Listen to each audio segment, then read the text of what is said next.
If I have more than a couple of pieces to trim, I'll almost invariably trim on a chuck. There's several advantages to trimming on a chuck, but one of them is it's easier to center the clay. This piece of clay will become my chuck, and if it's a relatively small object like this, a piece of clay will be really easy to turn into a chuck. And the advantage of using clay is that if you have different shaped pieces, you can change the shape of the chuck in between pieces quite readily.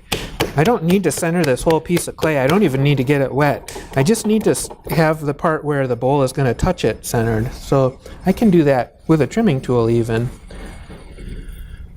Lots of potters make chucks at the same time as they make pots, and they'll trim on leather hard chucks, and that doesn't work for me because I have leather hard stuff all over the place. So what I'm going to do is just use this piece of clay as a chuck, and then I can throw it back into the pug mill and use it for making pots. This looks crooked, but the part that's going to hit the pot is right here, and if this is smooth, then that's all I need to have centered. I can put the pot right on here if the piece is stiff and this isn't sticky, and it'll stay. But many times I trim when the clay is very soft, so I'm going to put a piece of plastic in between. This is maybe the secret to being able to trim on soft clay chuck. This will prevent them from sticking. If the pot is fairly dry, you need to make it stick to the plastic by just putting a drop or two of water on there. If you make the rim level, the pot's basically going to be centered, so it's very quick to center something on a chuck. And one of the advantages is that it allows you to stop and take the pot off and feel how heavy it is, and if it needs trimming more, you just put it right back on again. So if I put my finger down here and feel the rim, there is one side that's ever so slightly lower, and I'll just roll the pot away from that spot on the chuck. Then it'll basically end up being centered. So that's ready to go, and I'll just trim this pot on the chuck.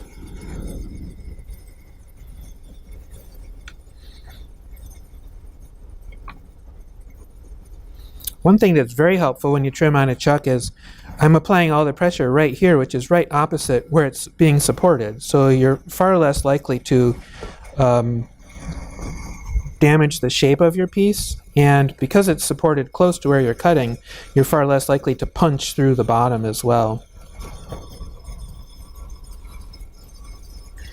The disadvantage of trimming on a chuck is because it's supported near where you're trimming, when you trim through, the first thing you'll see is the piece of plastic.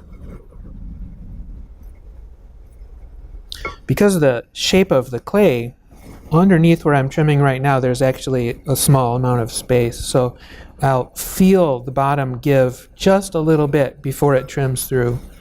So don't make the chuck fit the entire curve of the bowl. Have the chuck fit kind of outside of where the foot is. I think this is probably good.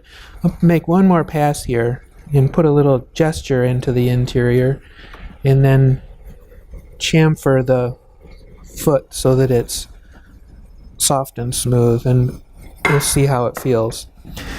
If there's a lot of water between the bowl and the chuck, sometimes it'll be stuck on there, and if that's the case, just go get a cup of coffee and wait a few minutes. But if I give it a twist, it'll pop right off of the chuck, and I can feel the thickness.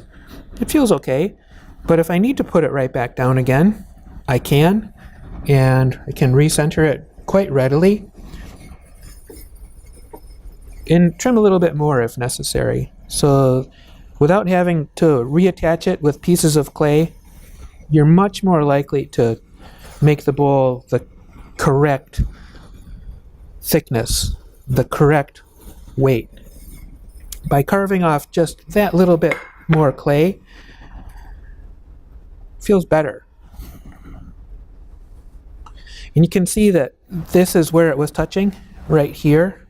And you can see a little polished mark right there. So that's where the bowl was touching the chuck.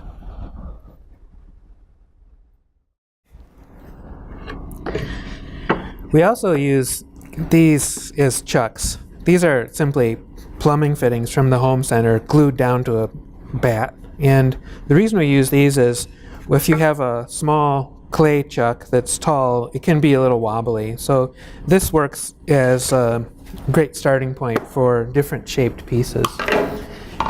Most of the time the board is warped a little bit, so before I put it on the wheel, I'm going to put little pieces of clay down that will help to allow me to level the chuck.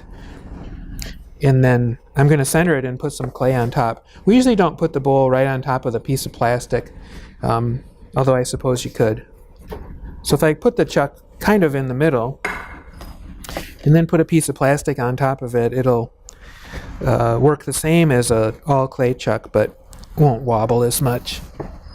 This seems like extra fiddly to some people, but I find that it's still faster to trim on a chuck if you have a few pieces than it is to trim on the wheel head, and you're far less likely to damage the rims of your pot. So I'm going to make the pad where the bowl sits out of this piece of clay. You could throw this, or you could simply trim it in place.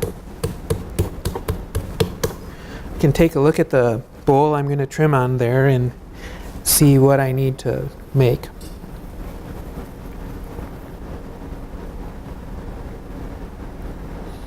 So the inside of the bowl I actually don't want touching, so I'll let that go down a little bit and make this part round, and it should be ready to go. This clay is pretty soft, so I'll put the piece of plastic back between the bowl and the chuck and put the bowl right on top.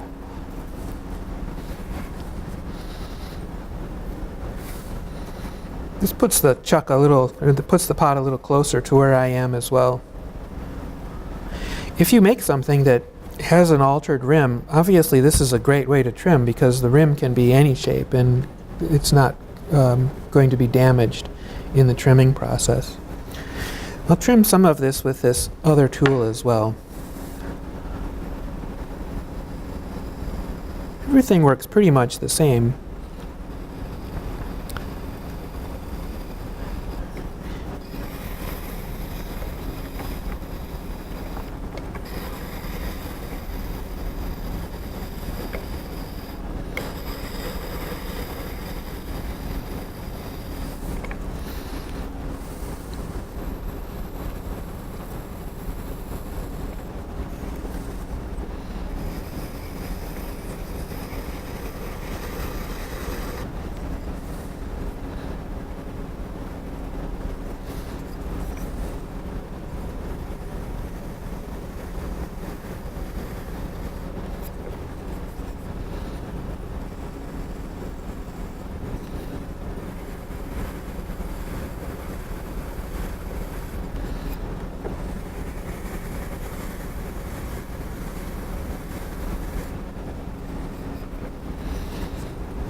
It's a little different style of foot.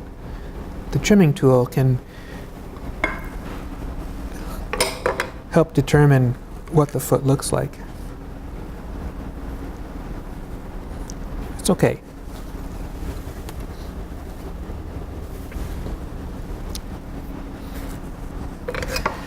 And going from one piece to another usually doesn't require you to make changes in the chuck unless you make a very different size piece. This pot's a little bit eccentric from drying faster on one side than the other.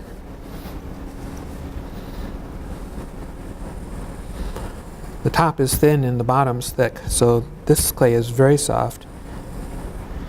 And having it supported by the chuck near where I'm pressing is probably a good idea.